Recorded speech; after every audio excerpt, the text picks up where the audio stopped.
And thank you all. So my name is Ken Goldberg. It's a true pleasure to be here with you and to introduce our wonderful guest today. I had the pleasure to meet her during a dinner a few weeks, maybe months ago, but it was for entrepreneurs who are working on robotics and pushing the field forward. And she has really been in this field for a number of years. She has a degree from Michigan, and as you're going to hear, an unusual background. And then she has been a CEO of, I want to say, 3 companies. Is that right? Two companies, COO of another, and then VP Ops of another. So. Okay, all right. So you're going to hear. I don't want to jump the gun because she's going to give us her story, which is really exceptional and really unusual because, and I firmly believe this is so important to have to bring differing perspectives to robotics and think about things from more of a broader perspective, cultural, historical, design, and artistic. And so she really exemplifies this new generation of wonderful entrepreneurs and contributors to the field. So I will turn it over to Linda Pulio. Linda, all yours. Hi, it's really great to be here. So I'm going to talk a little bit about my background. As Ken said, it's a real mixture between art and business and robotics. And so, I would love to hear a lot of questions. I'll just kind of talk about some topics and then, free form. Everyone just please pitch in. So I'm going to share. Oh, can you enable the screen sharing? That should be fine. And did you turn on recordings on? Great. Yeah.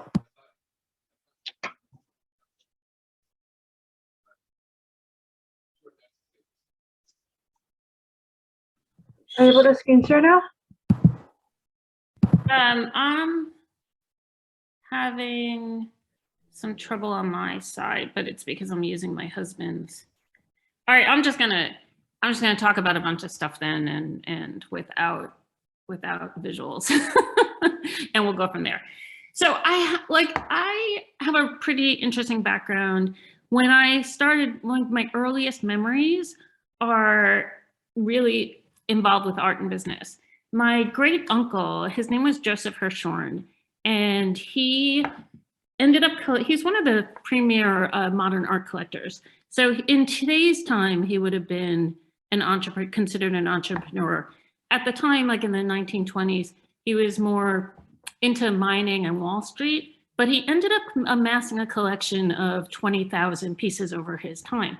So when I was born, like by the time I was 3 or 4, I'd go over to his house and I'd be playing in the backyard. And I had no idea what I was playing on, but the playground for me ended up being like Burgers at Calais by Rodin or Henry Moore's art.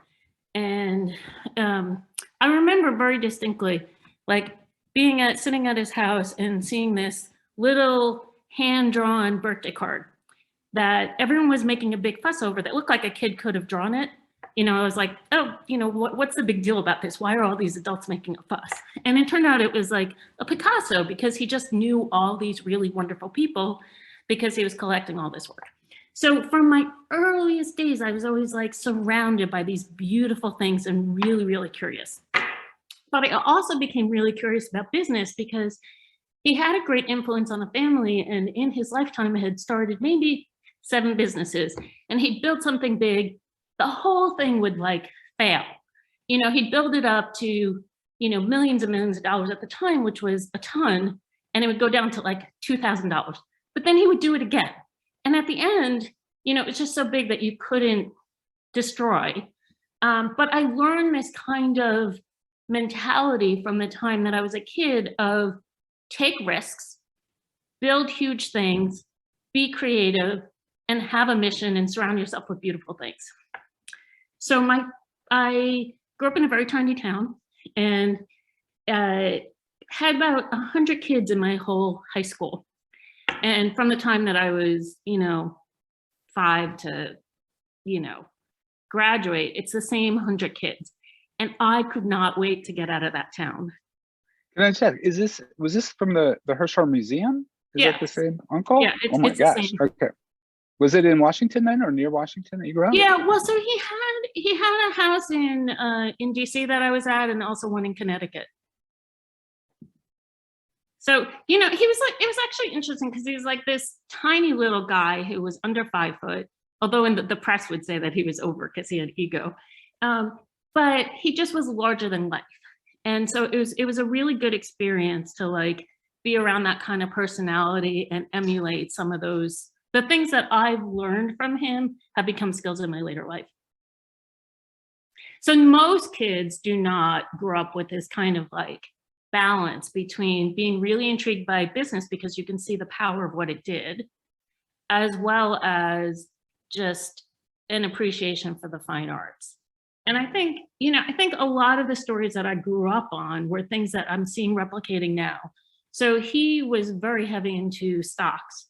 And at the time when he grew up in his career, it was like in the 20s, you know, it was the Wild West then where they would create brokerage houses that would trade among each other. And you're kind of seeing the same kind of thing happening with Web3 now. So it's pretty interesting seeing these patterns. So I grew up in this town, it was on Long Island. There were only the same 100 kids, so I just couldn't wait to get out. And I went to University of Michigan, where I studied art, which wasn't really great. It wasn't known for art. It was known for technology and manufacturing and certainly cars. And it was just fantastic to be from going to being with the same 100 kids all the time to 40,000 students. And so that's really where I just started to like explore and become much more confident in things that I was doing. And the way that I paid for, you know, getting through things was I would paint these construction fences all around town. And, you know, I would charge $75 a panel and they'd be like 200 feet panels. And you know, I just had green paint in my hair from doing these like construction fences. But it also taught me, one, how to create something, how to build with a team, because I'd start to hire other students to like paint these fences. And that was a pretty good experience.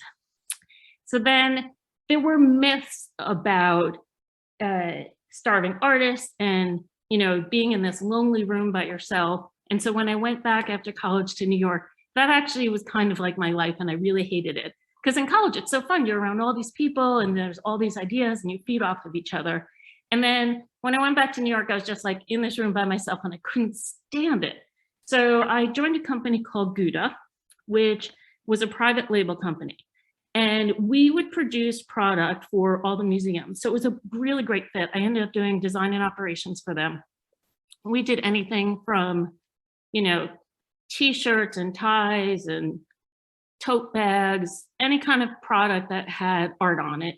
And so I'd go back and forth, source product from China, figure out a way to get it made, pitch it to museums, and then was really helpful in creating all this great stuff that ended up, I felt good about it because it ended up keeping, in bad times, some of the museum rooms open because they were then able to, through the sale of this product, were able to have these guards and security to keep extra rooms open. So it was pretty fun. But I asked them if I could be a partner there. It's a really tiny firm. And they said, no way. And so I took up and just said, okay, well, you know, I've been doing good work here. And they were happy for me to continue. But because I couldn't be a partner and I had this drive to like really be part of something and build something, I decided to move to Silicon Valley because, you know, where else are you going to go? I wanted to be around other people like me. So that was also a pretty good lesson because I learned how a no can really be an opportunity and a way for you to take something and make something for yourself to create a different opportunity that you'll be happier with. So I came to Palo Alto and I met a neighbor. I didn't have a job here. I just moved because I just figured here's where at least technology is happening. And so I hung out at Stanford at the time because I figured that's where other things would be thriving. And I took a class called S356, which paired entrepreneurs and students with VCs in the area so that you could explore an idea and figure out how to get something made, and is it valid enough that you could fund it and then go forward. So I paired with a bunch of people that decided they were going to build a home robot. And that became my first startup, which was Nito Robotics. And Nito, we had the idea, we wanted originally, we wanted to do a shower cleaner, which was the mecca. It's like, who likes to clean the showers? Everyone hates it. And as we were vetting the idea through business school, what we learned was, gravity is pretty tough. And we were working with a bunch of engineers. And so we pivoted and said, let's start by doing something on the floor, because that'll be like an easier thing to chip away at. And we decided we were going to compete with iRobot. We wanted to have, one, the first robot that could really self-locate in the room, which we definitely accomplished. Two, we actually initially were designing something that would be both a vacuum and a mop. So it was cartridge based, and you could flip between the two things. There were a lot of things that I learned in art school that helped me in that experience. For example, when you go to art school, you'll put your work up, and part of the experience is to be critiqued. And you have to stay really, really quiet and wait for everyone to give you feedback. And this is a really important skill to like really start to listen and to observe, and not just immediately like react to criticism. So that really helped when we went to Nito, because when we had a fundraise, we heard hundreds of no's. And when you sit through those kind of critiques, you really learn, to just keep going and to pick apart the pieces of, what is something that's going to be valid that you can act on that makes sense, and then discard others. And so you start to really just have a better way to observe the world and interact with it. So I thought that was pretty good, particularly in fundraising. Can you say, Linda, can you say more about that? Because I really like this point. I think it's very interesting, because I think most engineers don't have experience with the critique model. And say a little more about what it is, and then how, what its analogy is with the, can you just sort of expand on what you just said? Because I think that's really important. So when you're in art school, one of the things that happens every week is, you'll have a 3-hour class and you'll create something, and you're really proud of what you create, and you put it out there for every other student to see, and for your teacher also to give you feedback. So every week you just get used to like, hey, people are going to give you feedback on whatever it is that you've just done. In the translation of engineering, it's often early brainstorms when you're doing a presentation, and here's this idea, and should we try this? But I think what was good to have that experience so early in art school is often people are really harsh, and the way we were taught was you were not allowed to interject or interrupt until everyone had their say. And then you could say, oh, well, this is what I was trying to achieve.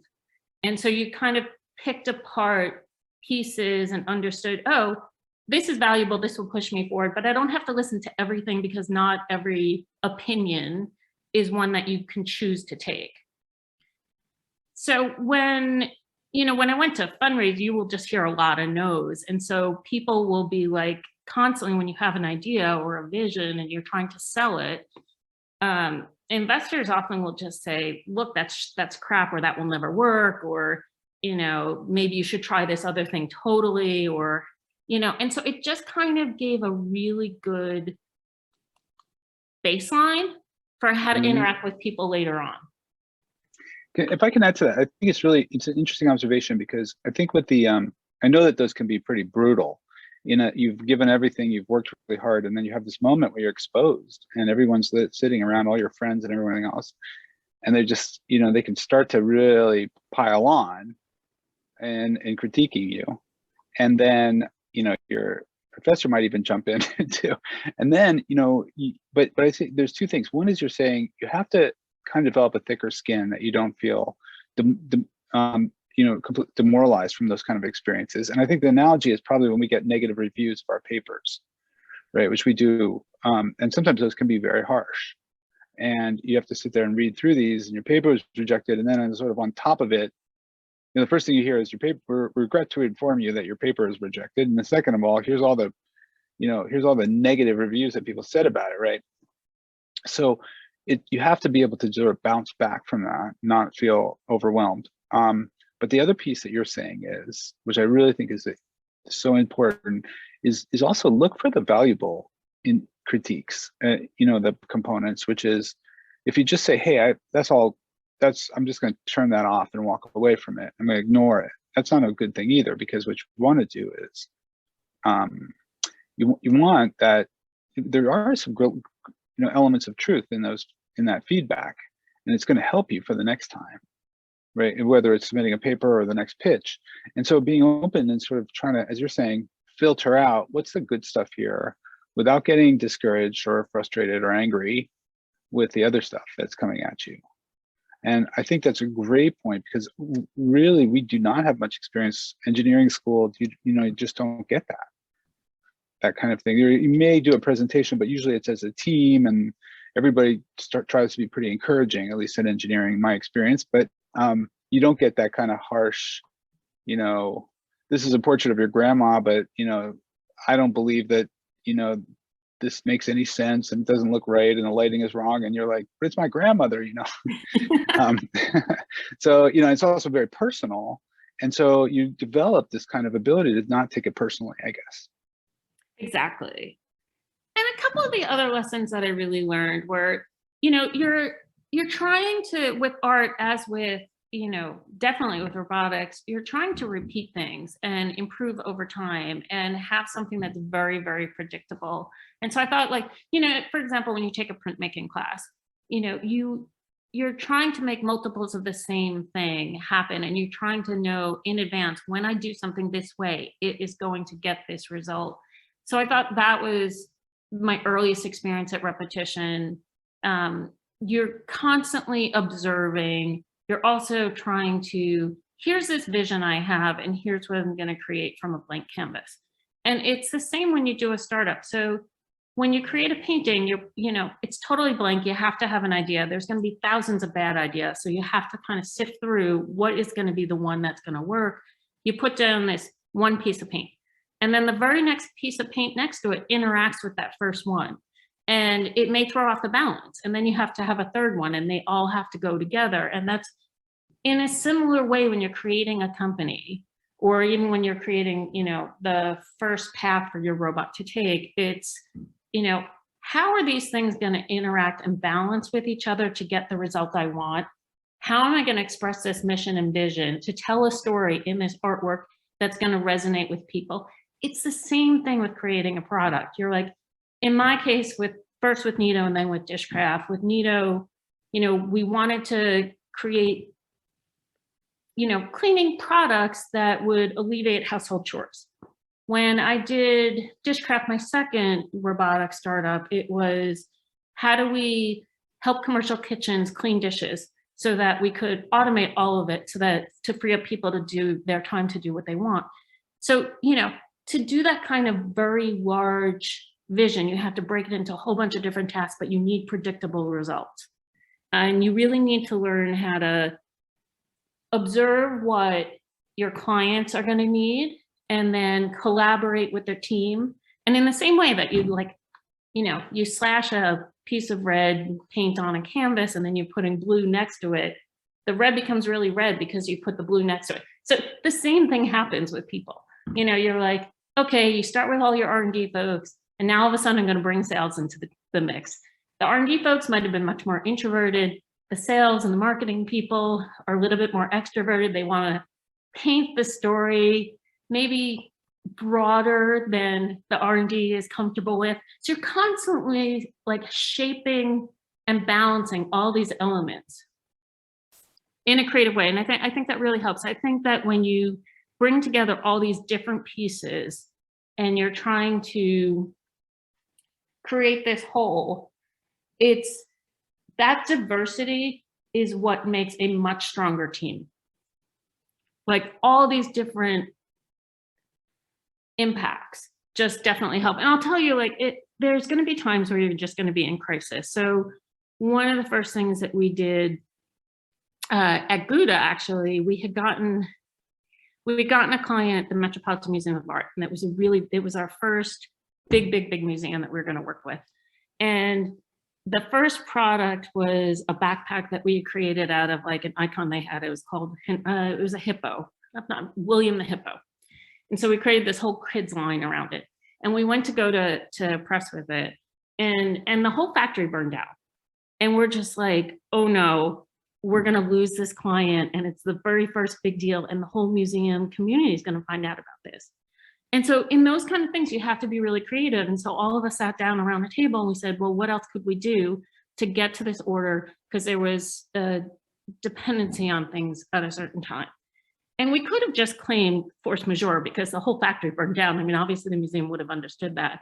But what we did was we found a very small shop that would make just 24 units of this backpack.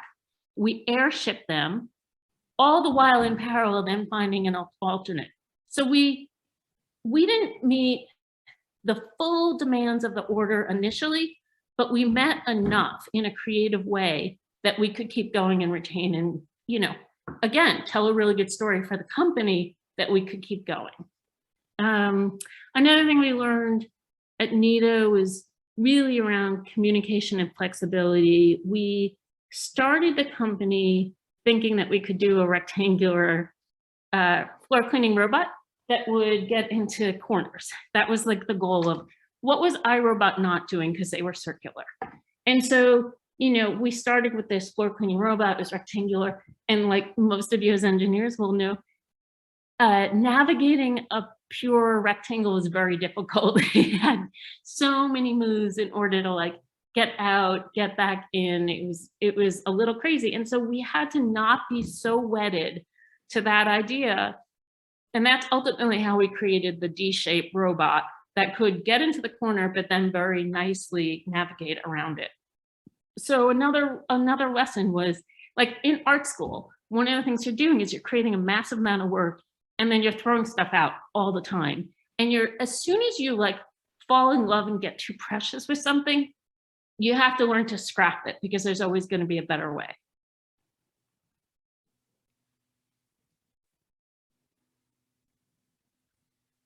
So let me think. Some of the other things I really took away from, I went from Nito I stayed there for 4 years. I was co-founder VP Ops. I'd never done a startup before. And so I built on that experience. And then my next startup, Robotic, was Dishcraft. Linda, could you share a little bit more about Nito? I mean, actually, I was curious a little more of the arc of how it evolved and what went on there, because I think everyone's really curious, would always be curious about that too. Yeah, it was pretty interesting. So like I said, I moved to New York and I was determined to do something. I didn't know what exactly. My neighbor was at the Sloan program at Stanford, and he had been a hardware engineer at a very successful company in New York, moved to do the Sloan program and said, I'm going to build a robot company, but he didn't know what. We happened to be lucky enough to meet, and he said, I'm going to build a robot company. And I was like, well, you know, I just moved here. I moved from New York and I had dogs and they would track in all these leaves and it was making me crazy. And I had a Roomba and I wasn't very happy with it. And that was like the very early days of Roomba. They were not yet public, but that was the only consumer robot that we knew about. And we said, well, let's compete with them because we could do a better job. We could do one that knows where it is in the room. So at Stanford, we connected with a bunch of engineers to like mechanical, electrical, to start building, and then paired it with a bunch of business folks who were going through both the Sloan and the MBA program there. And we just really, over the course of a year, studied the market, started asking questions, built the first prototype. I had frankly no business doing a hardware startup because I had only made tote bags, but I knew how to get things made. And I had enough interest in, like, I personally hated to clean. So I'm like, well, I want this product. So this is a good thing to build. But I knew how to, I had enough curiosity that whatever answer I didn't have, I knew I could find someone that would be able to answer something. And so ultimately we just leveraged some of the connections I had in China to figure out how to make a first prototype. And then what happened at the end part of it? Will you talk about that a little bit? Yeah, so it became, so it was very hard for a number of years. We were up against the Goliath, but we became number 2 in the entire space. So we launched, I remember at the CES when we launched, like the entire iRobot team, like crowded into our booth. It was just amazing because we were this team of no more than 30 people, and they had 300 people on staff at the time. They already were public. And so it was pretty amazing and bold what we were trying to do. And we had 10% of the market share for quite a while, and ultimately the company was acquired.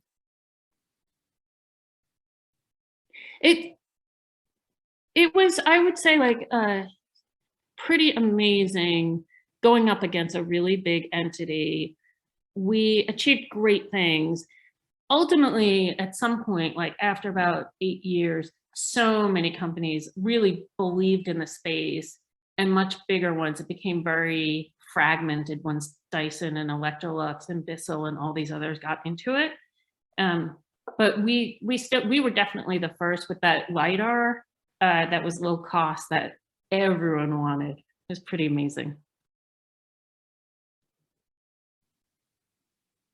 And someone found out about that background so the company got acquired, and someone from the restaurant industry found out about my background. And he just really wanted to know if automation could solve the dishwashing challenges, because it is universal, whether it is a casino or a restaurant or cafeteria or the Berkeley cafeterias. You know, labor is just a challenge. Finding a way to do something repetitively in the same exact predictable way is a challenge. And, you know, the costs were going up. Even at the time that we started was 2015. But even, you know, now you just can't even find the labor regardless of the price that you're going to pay. So it became pretty innovative. And I just looked at it and I was really curious. And so I just started to like work in different places. And then because I knew engineers, we came gathered together. We knew that there was a real problem that we were going to solve. So we formed the company. I think that some of the lessons I had early on of be flexible and change and pivot when needed were important. So when we started the company, we thought that we could install on-site at customers. And what we learned was that it was so expensive, both for the customers to even contemplate it, because it was going to take a lot of construction on their part, and we were a tiny little risky startup, that we decided to create a hub model. And so that was the first flexibility of like, hey, can you sell it as a service and do it out of a centralized way where you're just delivering very much like linen service. And it was a pretty diverse team, which I'm really proud of, to solve, because it was such a meaty problem. Do you want to say any more about it? I mean, I'm just curious about, it's such an interesting model, because at some point you were taking the plates or the things and they were being picked up and then taken to a central facility and then taken back, which I thought was a really interesting idea. Yeah, we still do that. We realized that was the most flexible way for our customer to start with us. We realized that in the same way there were commissary kitchens and ghost kitchens coming up, that you could just apply the same exact learnings over to what we were doing with dishes. Like, why not? I'm convinced the commissary model is the right model, or centralization. I'm convinced that automation is necessary. It's still in its infancy. So what I would say is, the thing that, when we started the company, we wanted to do ceramics. So we automated a way to do, very full set of ceramics. And we tried to control the problem, which, I mean, you'll understand in robotics, by saying, hey, we're going to provide all the customers the same set. And so we started specifically with cafeterias because there was not as much differentiation needed by cafeteria on the plate as if, for example, you were going to go to a restaurant that really, each chef really differentiates on their dishes. So I think it was a really great entryway point and a way to chip away at the problem. I wouldn't call it a pivot as much of an expansion. When the pandemic hit, we realized how much sustainability was what we were doing to our planet. Like, I think all of you are aware of how much takeout all of a sudden and how much delivery was happening and just the vast amounts of waste that were being thrown away when most people switched over to takeout versus, dine-in restaurants.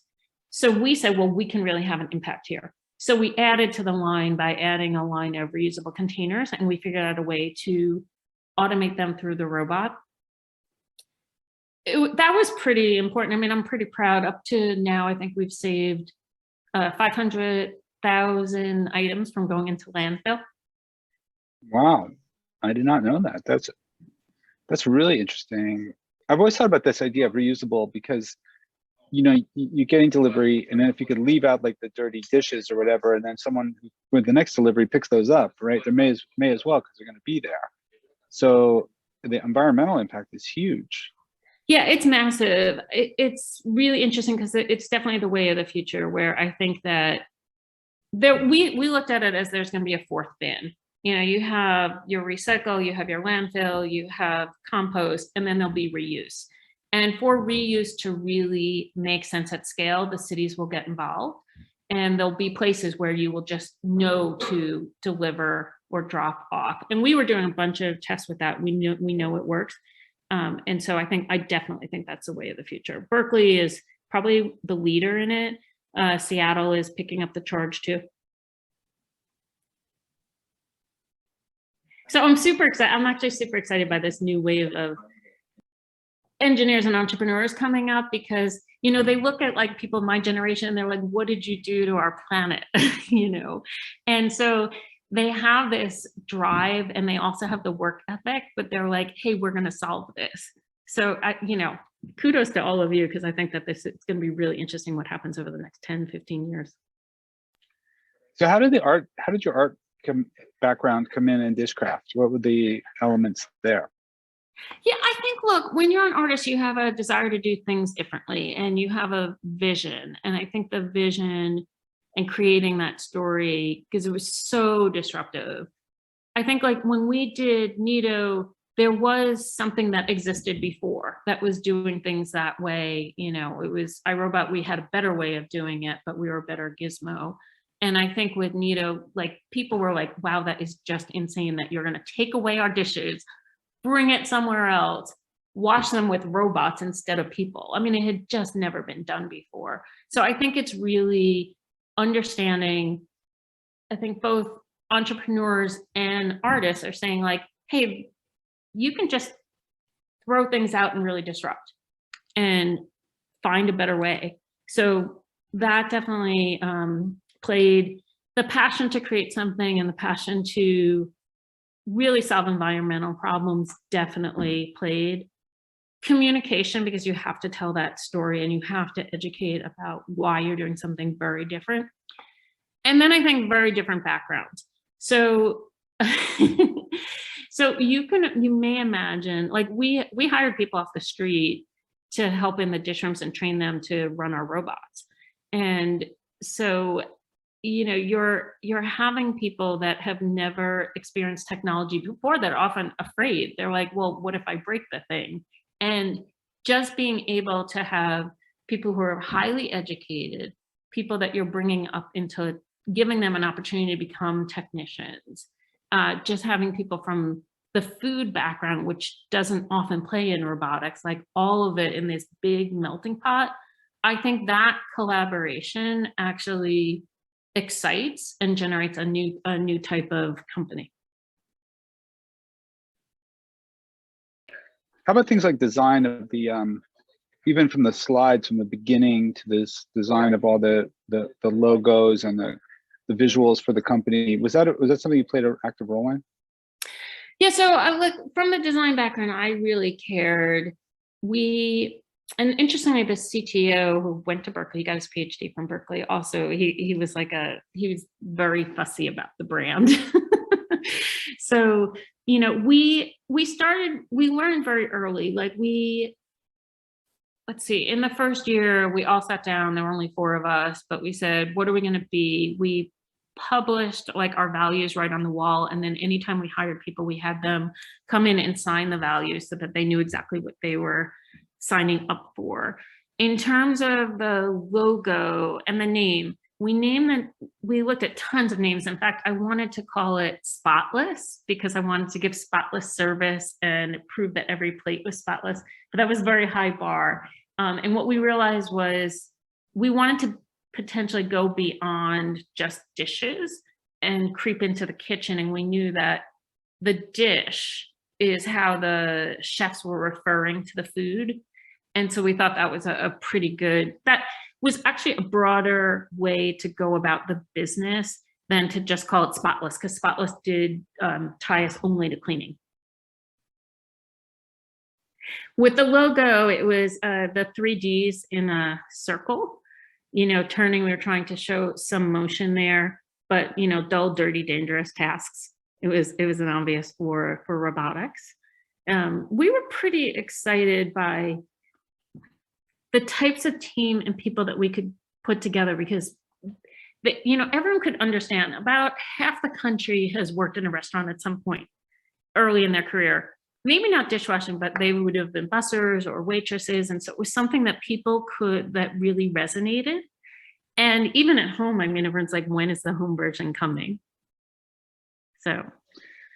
Well, I have been a dishwasher in my, right after college, my first job, because during college, but it was after my freshman year, I got hired as a dishwasher. It was the only job I could get. And it was very eye-opening, very humbling, just like you're saying about critiques. It really taught me about humility. But it was interesting the way, it worked. There was this whole pecking order in the kitchen. And, as a dishwasher, I was kind of at the lowest. And they would, treat me accordingly. And then they would throw stuff at me, and it's pretty crazy. But it was very rewarding because you really had a sense of, you could see the progress as you would go through it, right? And so, the transition was so gratifying, right? Because you make a big difference every day. Something comes in dirty and it goes out crystal clean. I'm wondering, was that something that was a source of satisfaction? You mentioned that idea of transforming things and really making a difference and being able to see it tangibly. Yeah, you could. Everyone in the company has put in their time washing dishes. It's like by hand, because it's one of the things that we want them to know exactly what you're solving and to work alongside people. So, whether it's in our own facility or, we've actually often worked in universities to washing dishes. Just so it is, first of all, a few of us were like, there's an art to it. You could really sometimes if the machine would go down and we're all pitching in because you still have orders to get out, you could spray your neighbor and that's gunk all over, and it's just not fun. So you have a real appreciation for the technology because all of a sudden it just definitely improves people's lives. And it is a much safer environment doing it with robots versus, by hand, because it is one of the highest areas of safety instances. I remember training the day after Valentine's Day. I was in a casino and they put me on room service, which is the worst, because everyone orders room service because of Valentine's Day. And so there's just rows and rows of carts, and casinos are just so big that it was just unending mess. And so when we actually created Dishcraft and PS, a year later, fast forward, and you can see the impact it has, it's amazing. And the most satisfying thing was I remember one day the robot went down, and we called them dish robot operators as opposed to dishwashers. They ran over immediately to to the engineers and said, hey, fix this, because their lives were miserable without using the robot. All of a sudden they had, because we always promised that we would do the job no matter what, even if that meant going back to the manual fail-safe. Interesting. So if they couldn't fix the robot, somebody had to go over and just wash the dishes by hand.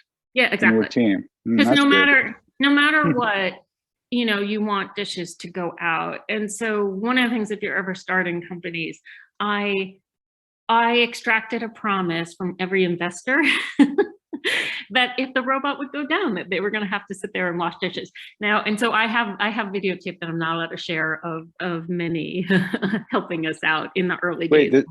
The VCs had to do it too? Oh yeah, I said everyone had a promise to help, and then you know exactly how much they care. So wow, that's an interesting strategy. Did they how was I'm actually curious about that aspect too, in terms of advice that you might have for those students or others starting out and thinking about companies and fundraising and all of those aspects. Do you have things you can share? Yeah, I think it's really important to have people that are aligned in your vision. And so what we found is the people who really resonated often had in their earlier careers, like their very first job might have been as a dishwasher or a busser or a waiter. So they understood the problem. And so that helps because then it resonates. I think you spend a lot of time with these folks, so you want to get to know them. You don't want to just, you know, people say like, look, you need money, and so just take the first money that comes. But I think you should be a little bit more careful because it's a relationship that goes on for often a decade. So you want to make sure that you like the people that you're going to be partnered with. And you know, I think ultimately it's your company. And so while they dart in and out every 6 weeks or so for a meeting, you know, you really need to be very, very strong about your vision and executing on it and making the decisions that are important. I think when I was at Nito, it was my first startup, and I was a little, I wouldn't say shy, but I was in awe of the people who were around the table. And in fact, like, so one of our first investors was Giacomo Marini, who was the co-founder of Logitech.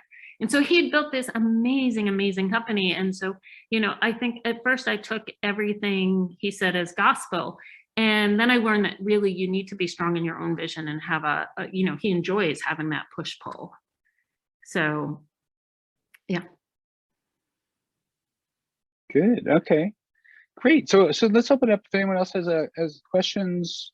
Please, the floor is open. I have a question. I'm just curious going forward if there are robotics problems that are kind of your dream problems to work on. Like, I really want to get robots to do X or something. So, you know, I think I'm like I've done robotics now for the last 10 years, and it's so challenging and super hard that like part of me is really attracted in my free time. I've been exploring NFTs because I'm just like, oh, it's something digital and I can just throw it up and then just understand how community works around this. So I'm actually like, I like the parts of AI and like, I don't know, I'm just really curious, but I'm not thinking hard robotic problems because like this Dishcraft is so complicated. Because Dishcraft, I think the thing that has progressed from my career is, you know, first I started making like umbrellas. It's not that hard. It's like one, I mean, you might think it's hard, but it's not that hard to make an umbrella. And then I went to doing a robotic vacuum that had hundreds of pieces. And then Dishcraft, it was not only the robot, but you had to get the logistics right. And so much of it just turned into such a complicated problem. So now I think in my, you know, when I dream, I'm just like trying to think of some things that are a little bit simpler.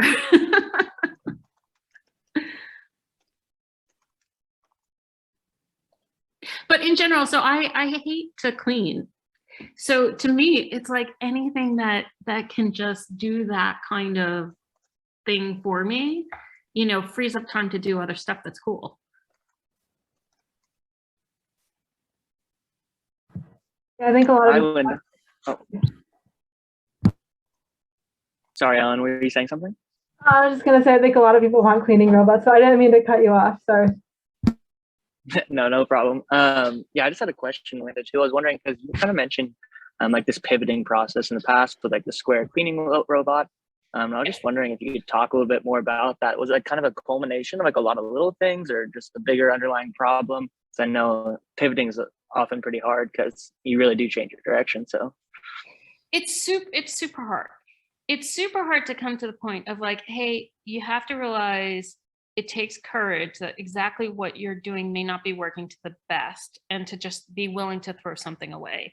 And so again, that goes kind of back to my art background, because when I did these critiques, like professors would just go up and take like they were trying to train you that at some point you would go up against a public that may not be favorable to what you're doing. So they would just take your work and rip it and shred it and put it in the garbage. I don't know if they do that today, but that was considered acceptable 30 years ago. And so, both at Nito and at Dishcraft, like we really believed that we should be installing on site, regardless of how expensive it was. But at some point, like you realize revenue drives a business, and if you can't get customers to buy it the way that you want to sell it, you have to listen to them and figure out what's a creative way or an alternate way to still deliver your vision, but in a way that actually is going to make money. And so that's how we had the idea for doing it, this linen service type model. It just takes courage, and it's, what's the harm? Like you try something, if it doesn't work, you still have the thing from before that you could keep going at, but you just really need to be willing to like, not working, let's scrap it. Let's just start a better way. And even like there's another iteration for Dishcraft where, we designed the robots to, originally they were designed and preserved in case they ever had to go back into a kitchen. And now once you come to that realization of, oh, you're doing it the commissary model, there's probably a much better, faster way to do it using off-the-shelf arms and leveraging all the software that you've done.